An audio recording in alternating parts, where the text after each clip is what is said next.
कक्षा छठी, विषय हिंदी व्याकरण। हिंदी व्याकरण में आज हम शब्द, पद और वाक्य विचार के बारे में पढ़ेंगे। सबसे पहले हम शब्द किसे कहते हैं यह जानेंगे। सबसे पहले बच्चों परिभाषा पढ़ते हैं। दो या दो से अधिक वर्णों के सार्थक समूह को शब्द कहते हैं। अर्थात बच्चों ऐसा समूह जहाँ पर दो या दो से अधिक वर्ण अर्थात अल्फ़ाबेट हो और उन समूह का कोई न कोई अर्थ बनता हो तो उस समूह को हम शब्द कहेंगे। जैसे क, धन, म, धन, ल। अब बच्चों इन तीनों वर्णों के मिलने पर बना कमल, और कमल जो एक फूल का नाम है। घ, धन, र। घ और र के मिलने से बना घर।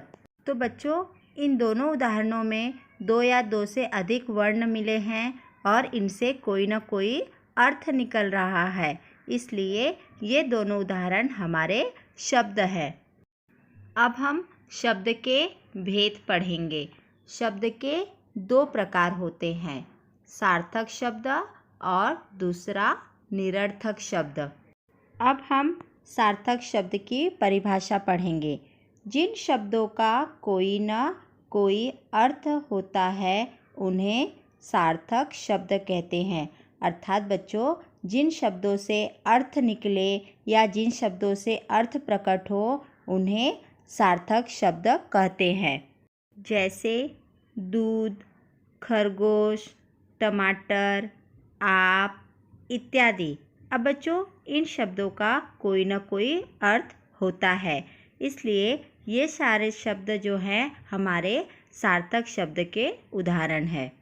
अब हम निरर्थक शब्द की परिभाषा पढ़ेंगे। कुछ शब्द अर्थ विहीन होते हैं, यानी जिनका कोई अर्थ ही प्रकट नहीं होता, उन्हें निरर्थक शब्द कहते हैं।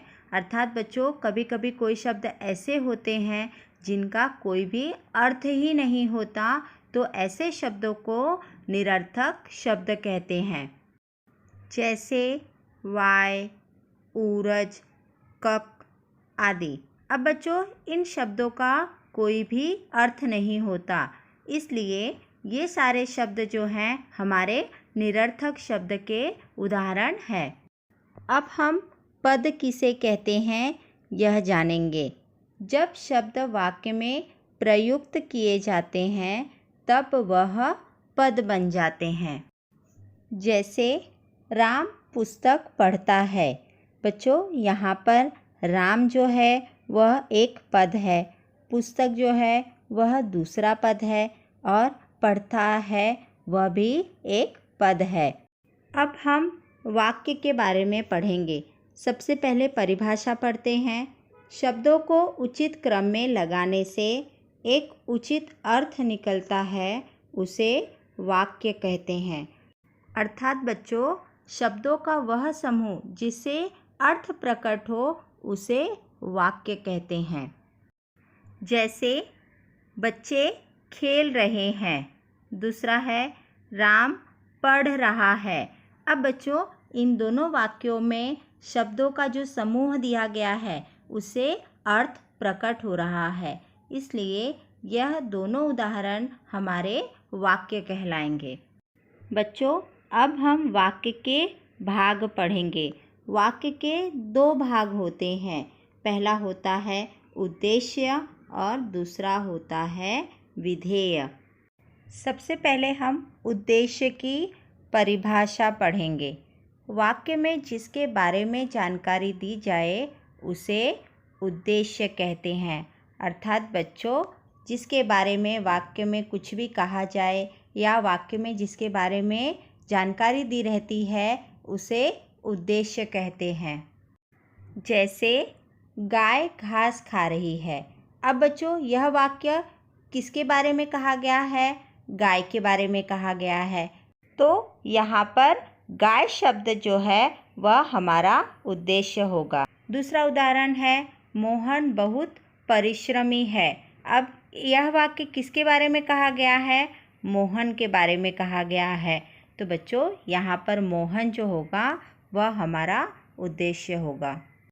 अब हम विधेय की परिभाषा पढ़ेंगे। उद्देश्य के बारे में जो कुछ जानकारी दी जाए उसे विधेय कहते हैं। अर्थात बच्चों वाक्य में उद्देश्य के बारे में जो बात कही जाती है या उद्देश्य के बारे में जो जानकारी दी जाती है उसे विधेय कहते हैं। जैसे गाय घास खा रही है। अब बच्चों इस वाक्य में गाय जो है वह हमारा उद्देश्य है। अब गाय के बारे में क्या कहा गया है कि गाय जो है वह घास खा रही है। तो बच्चों इस वाक्य में घास खा रही है यह हमारा विधेय होगा। दूसरा उदाहरण है मोहन बहुत परिश्रमी है। अब इस वाक्य में मोहन जो है वह हमारा उद्देश्य है। अब मोहन के बारे में क्या बात कही गई है कि मोहन बहुत परिश्रमी है। तो यहाँ पर बहुत परिश्रमी है यह हमारा विधेय होगा। धन्यवाद।